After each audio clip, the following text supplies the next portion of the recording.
Today it's 21st of October 2020, a day after when we had lots of snow. I would say around 6 to 7 inches of snow.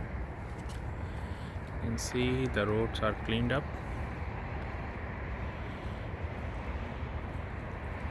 Snow has already fallen from the tree.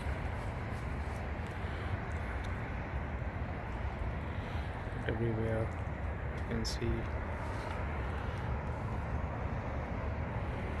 that snows are there on the side of the road, on the pedestrian side of the pedestrian. You can see the snow. It looks beautiful.